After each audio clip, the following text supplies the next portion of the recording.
ပုံဦးရွာဒုက္ခတွေဖြစ်တယ်ဒီမှာလူတွေကမိသားစုတွေကရာကြောထောင်ကျော်ရှိတယ်ကျွန်တော်ကိုယ်တိုင်ဖြစ်စင်းပြီးတော့လိုက်ရင်းရတဲ့အချိန်ဖြစ်ပါတယ်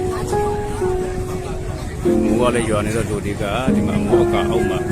နေနေတဲ့လူတွေမတန်နေပါသေးတယ်